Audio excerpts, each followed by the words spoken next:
qu'il n'est pas impossible de retrouver un joli teint naturel après s'être dépigmenté la peau. Le tout, c'est de réussir sa transition.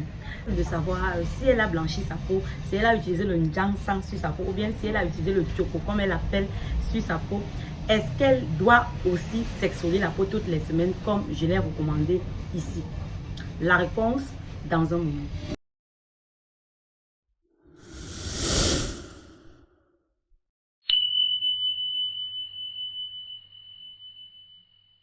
Bienvenue sur ma chaîne Daily Dose, j'espère que tu vas bien.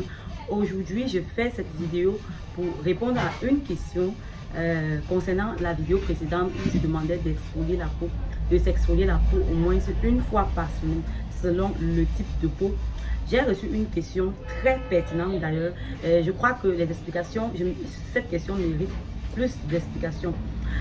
Voilà, aujourd'hui, surtout en Afrique, particulièrement aujourd'hui, c'est le dépigment de la peau.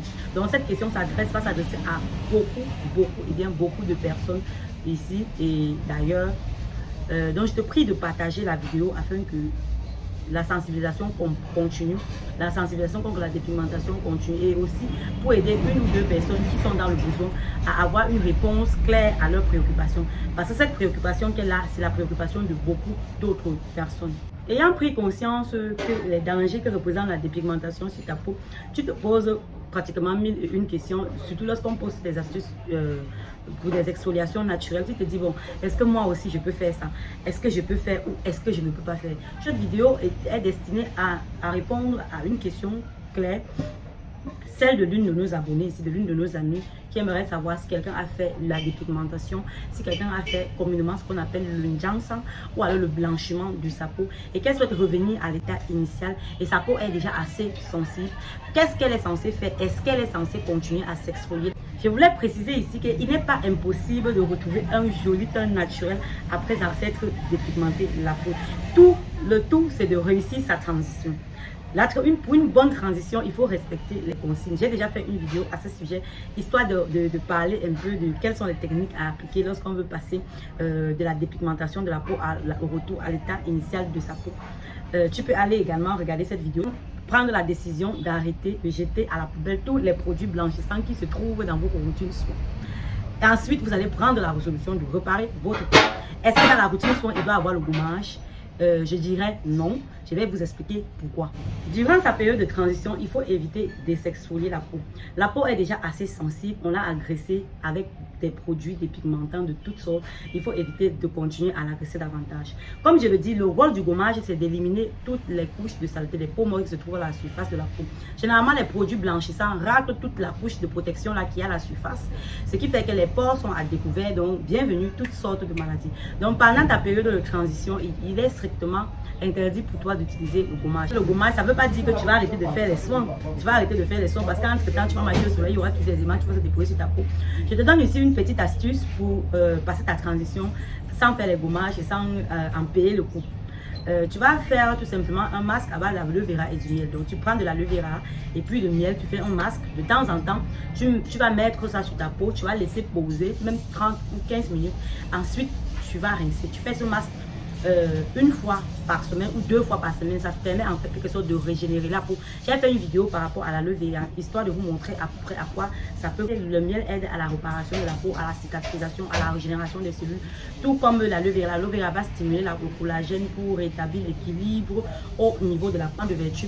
Donc, je te conseille d'aller regarder ma vidéo sur les propriétés de l'aloe vera. Il sera très efficace pour nourrir, hydrater et aider la peau à se régénérer de façon automatique sans trop d'efforts. Donc, construire une routine qui va vous aider à minimiser les impacts des produits éclaircissants sur votre peau. Donc, vous devez beaucoup plus vous axer vers la réparation de votre peau qui est devenue très sensible. Je vais vous conseiller ici là les éléments que vous pouvez utiliser, les types de produits, le type d'éléments que vous pouvez utiliser pour réussir votre transition. Vous aurez besoin, en dehors du masque que je viens de vous conseiller de faire 2 fois par semaine, vous aurez également besoin d'un savon hydratant, d'un lait hydratant. Quand je parle de savon hydratant, je parle d'un savon sur gras. Les savons sur gras, ce sont les savons qui ont beaucoup plus d'huile que d'acide. Ça veut dire que c'est un savon qui est à peu près doux pour la peau. Privilégiez les savons super doux pour votre peau. Les savons, par exemple, faits à base de l'aloe vera, de beurre de karité, des savons qui sont extrêmement doux pour la peau. Ensuite, vous allez choisir un lait corporel. Un lait corporel qui est surtout régénérant, hydratant et régénérant. Donc, selon votre type de peau, vous allez vérifier sur l'étiquette tous les intrants qui se trouvent là-dessus. Moi, je ne peux pas vous conseiller un lait. Vous allez vérifier quels sont les laits hydratants. Si vous avez trop peur de prendre un lait pour adulte et vous retrouvez encore à avoir les mêmes éléments, vous pouvez choisir un lait pour bébé. Les laits pour bébé sont généralement beaucoup plus hydratants. Ça va vous aider. Et en plus de ça, vous allez acheter toujours. Vous allez mettre un peu à côté. De temps en temps, lorsque vous voulez vous oindre, par exemple, le soir ou bien en journée, vous prenez un peu d'eau au lait, vous prenez un peu de gel, vous ajoutez au-dessus, avant de rajouter. L'effet de renforcer l'effet hydratant. S'il n'y avait pas assez de produits hydratants dans vos produits humectants, dans ce lait-là, c'est pour renforcer l'effet en fait sur votre peau. Également besoin d'une crème hydratante pour votre visage. Généralement, la peau du visage n'est pas identique à celle du corps. Donc également, une crème également constituée d'éléments hydratants. Moi, je vous ai toujours conseillé l'aloe vera parce que l'aloe vera, c'est une plante qui a beaucoup de vertus. Alors beaucoup, il va vous aider à réparer tellement de choses en même temps. Si vous sortez également en journée, vous aurez besoin d'une crème solaire. D'une crème solaire pour l'effet protection de votre peau. Donc, en dehors des trois éléments là, le soir au coucher, vous allez maintenir la même composition, comme je le montre souvent ici. Le soir, lorsque vous allez appliquer votre crème et ses huiles sur votre peau, pour fixer vraiment tout ça sur votre peau, vous allez choisir une huile essentielle. Je vous conseille de choisir une huile végétale qui n'est pas agressive. Si par exemple vous avez une peau sèche, vous choisissez une huile, par exemple végétale comme le beurre de karité qui va aider également à régénérer. Vous l'appliquez au-dessus de vos routines soins. Ou alors vous choisissez peut-être l'huile de palmiste blanc. Pour ceux qui ont par exemple la peau, par exemple une peau normale, vous prenez par exemple l'huile d'olive. Et maintenant, pour ceux qui ont par exemple une peau grasse, vous pouvez prendre de l'huile de raisin pour ajouter au-dessus de vos routines soins. Je vous assure, si vous appliquez cette méthode en moins de temps prévu, souvent on dit même 6 mois, mais si vous appliquez cette méthode en moins de 6 mois, vous aurez déjà la réparation complète de votre peau.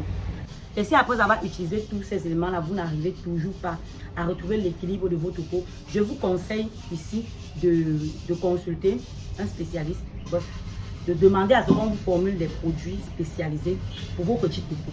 Si par exemple tu n'arrives toujours pas à faire tout ça, je te conseille de voir par exemple des personnes qui font dans la cosmétique naturelle, qui te confectionnent par exemple une crème à base d'intrants naturels pour toi, un lait corporel pareillement et tout.